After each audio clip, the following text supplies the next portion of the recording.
എല്ലാവർക്കും ടെക് ലൈമൾട്ടിലെ സ്വാഗതം. നമ്മൾ ഡിസ്കസ് ചെയ്യാൻ പോകുന്ന റിയൽമി P3 Pro എന്ന സ്മാർട്ട് ഫോണെ കുറിച്ചാണ്. സോ ഈ സ്മാർട്ട് ഫോൺ നോക്കി ഇന്ത്യയിൽ ഫെബ്രുവരി 18 തീയതിയാണ്, ഈ മാസം 18 തീയതിയാണ് ലോഞ്ച് ആകാൻ പോകുന്നത്. സോ ഇതിനെ കുറച്ച് സ്പെക്കിംഗ് കാര്യങ്ങളൊക്കെ നമുക്ക് നോക്കാം. ഓൾറെഡി നമുക്ക് ഫ്ലിപ്കാർട്ടിൽ ഇതിൻ്റെ ഡീറ്റെയിൽസും കാര്യങ്ങളൊക്കെ ചെറുതായിട്ട് വന്നിട്ടുണ്ട്, അതിൻ്റെ ലോഞ്ചിൻ്റെ കാര്യങ്ങളൊക്കെ വന്നിട്ടുണ്ട്. So first of all design wise നമ്മൾ നോക്കുവാണെന്ന് റിയൽമി 14 Pro ഉണ്ട്, അതിൻ്റെ സെയിം ഓൾമോസ്റ്റ് ഡിസൈൻ തന്നെയാണ് വരുന്നത്, ബാക്ക് ഡിസൈനും കാര്യങ്ങളൊക്കെ. പിന്നെ ഡയമെൻഷൻസിൻ്റെ കാര്യമൊന്നും വന്നിട്ടില്ല.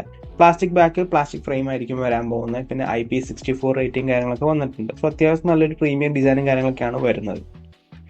ഇപ്പോൾ നമ്മൾ ഡിസ്പ്ലേയുടെ കാര്യം നമ്മൾ പറയുകയാണെങ്കിൽ നമുക്ക് ഒരു 6.7 ഇഞ്ചിൻ്റെ ഒരു ഡിസ്പ്ലേ ആണ് വരുന്നത്. 1.5K ആണോ അല്ലെങ്കിൽ ഫുൾ HD പ്ലസ് റെസൊല്യൂഷൻ ആണോ സംശയമുണ്ട്. പക്ഷേ പ്രൈസ് അനുസരിച്ച് മിക്കവാറും ഫുൾ HD പ്ലസ് റെസൊല്യൂഷൻ വരാണ് ചാൻസ് കൂടുതലും.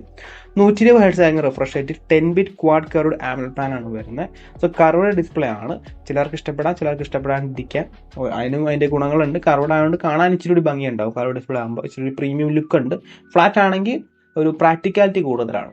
കാരണം കർവ്ഡ് ഡിസ്പ്ലേ ആണെങ്കിൽ ഇന്ന് സ്ക്രീൻ കാർഡ് വില കൊള്ളാം, 650-600 രൂപ റേഞ്ച് വരും. പിന്നെ എപ്പോഴും സൈഡിൽ നിന്ന് ഒരു ഏറ് കയറുന്ന പരിപാടിയുണ്ട് കർവ് ഡിസ്പ്ലേക്ക്. നിങ്ങൾക്ക് അറിയാൻ പറ്റും, ആ സൈഡായിട്ട് ഇങ്ങനെ ഏറ് കയറി വരും, ബബിൾസ് വരുന്നുണ്ട് ഉള്ളിൽ, അങ്ങനത്തെ ഒരു പ്രശ്നമുണ്ട്. പിന്നെ ഫ്ലാറ്റ് ഡിസ്പ്ലേ അറിയാലോ, ഈസിയാണ്, 100 രൂപ 200 രൂപയ്ക്കൊക്കെ ഗ്ലാസ് കിട്ടും. പിന്നെ 1500 നിറ്റ്സ് ബ്രൈറ്റ്നസ് വരുന്നത്, 240 Hz ടച്ച് സാമ്പിളിംഗ് റേറ്റ് വരുന്നുണ്ട്. HDR10+ സപ്പോർട്ട് ചെയ്യുന്നുണ്ട്. പിന്നെ in display finger print scan ആണ് വരുന്നത്. പ്രൊട്ടക്ഷൻ്റെ കാര്യവും പറഞ്ഞിട്ടില്ല. മോസ്റ്റ്ലി പാൻഡ ഗ്ലാസ് ആയിരിക്കും വരാൻ പോകുന്നത്. സോ ഡിസ്പ്ലേ അത്യാവശ്യം നല്ല ഡിസ്പ്ലേ തന്നെ. പ്രൈസ് റേഞ്ച് വെച്ച് നോക്കുകയാണെങ്കിൽ one of the best display എന്ന് വേണമെങ്കിൽ പറയാം. അപ്പോൾ നമ്മൾ ഈ ഓഡിയോയുടെ കാര്യം നമ്മൾ പറയുവാണെങ്കിൽ നമുക്കൊരു ഡുവൽ സ്റ്റീരിയോ സ്പീക്കേഴ്സ് ആണ് വരുന്നത്. ഹെഡ്ഫോൺ ജാക്കും കാര്യങ്ങളൊന്നും വരുന്നില്ല. ടിപ്പിക്കലി ഇറങ്ങുന്ന സ്മാർട്ട് ഫോൺസ് പോലെയൊക്കെ തന്നെയാണ്, ഇപ്പോൾ ഇറങ്ങുന്ന എല്ലാ സ്മാർട്ട് ഫോൺസ് പോലെയൊക്കെ തന്നെ ഹെഡ്ഫോൺ ജാക്കൊക്കെ എടുത്ത് കളഞ്ഞ്, അതറിയാമല്ലോ. നമ്മളൊരു പെർഫോമൻസ് നമ്മൾ നോക്കുകയാണെങ്കിൽ നമുക്കിവിടെ വരുന്നത് സ്നാപ്ഡ്രാഗൺ 7S Gen 3 ആണ്. സോ പ്രൈസ് റേഞ്ച് വരുന്ന ഏറ്റവും പവർഫുൾ ആയ സ്മാർട്ട് ഫോൺ തന്നെയായിരിക്കും ഇത്. നമുക്കിതിന് സ്പെക്ക് കൊടുത്തിട്ടുണ്ട്. ഞാൻ ഇവിടെ 4nm TSMC മാനുഫാക്ചറിംഗ് പ്രോസസ്സിലാണ് വരുന്നത്. Adreno 810 GPU ആണ്. നമ്മുടെ 7S Gen 2 ആയിട്ട് കമ്പയർ ചെയ്യുകയാണെങ്കിൽ 40% ബെറ്റർ GPU, 20% ബെറ്റർ CPU ആണ് വരുന്നത്. LPDDR4X റാമും UFS 3.1 സ്റ്റോറേജ് ആണ് വരുന്നത്. പിന്നെ എക്സ്പാൻഡബിൾ സ്റ്റോറേജും കാര്യങ്ങളൊന്നും വരുന്നില്ല. പിന്നെ ആൻറ്റിറ്റി സ്കോർ നമ്മൾ നോക്കുവാണെങ്കിൽ ഇവിടെ കാണുന്നതാണ്. ആൻറ്റിറ്റി സ്കോർ നിങ്ങൾക്ക് കാണാൻ പറ്റും. ടോട്ടൽ 8,40,493, CPU 2,81,571, GPU 1,98,879 ആണ്. നമുക്ക് ഗീക്ക് ബെഞ്ച് നോക്കുവാണെങ്കിൽ സിംഗിൾ 1,195, മൾട്ടി 3,309 ആണ് വരുന്നത്. സോ അത്യാവശ്യം കേപ്പബിൾ ആയിട്ടുള്ള ചിപ്പ് സെറ്റ് തന്നെയാണ് വരുന്നത്. ഗെയിമിങ്ങിനൊന്നും ഒരു കുറവ് നിങ്ങൾക്ക് വരാൻ പോകുന്നില്ല. ഈ പ്രൈസ് റേഞ്ച് വെച്ച് നോക്കുവാണെങ്കിൽ one of the best smart phones തന്നെയാണ്. പെർഫോമൻസ് ഓറിയന്റഡ് സ്മാർട്ട് ഫോണാണ് ശരിക്കും പറഞ്ഞാൽ ഇത്. OS നമ്മൾ നോക്കുകയാണെങ്കിൽ റിയൽമി UI 6.0 ആയിരിക്കും. Android 15 out of the box, 2 വർഷം സ്റ്റാൻഡേർഡ് അപ്ഡേറ്റും 3 വർഷം സെക്യൂരിറ്റി അപ്ഡേറ്റും ആണ് വരാൻ പോകുന്നത്. നെക്സ്റ്റ് നമ്മൾ നോക്കുകയാണെങ്കിൽ ക്യാമറയാണ്. ഇതിനെക്കുറിച്ച് ക്യാമറയ്ക്കുറിച്ച് വലിയ പറയാനൊന്നുമില്ല. ഇതൊരു പെർഫോമൻസ് ഓറിയന്റഡ് സ്മാർട്ട് ഫോൺ തന്നെയാണിത്. നമുക്ക് ഡുവൽ ക്യാമറ സെറ്റപ്പാണ് പുറകിൽ. പ്രൈമറി നമുക്കൊരു 50 MP f1.8 ആപ്സ് വരുന്ന സോണി ലിറ്റിയ 600 ആണ്. OIS സപ്പോർട്ട് ചെയ്യുന്നുണ്ട്. 4K 30 FPS ആയിരിക്കും മാക്സിമം. പിന്നെ 2 MP ഡെപ്ത് ആണ് വരാൻ പോകുന്നത്.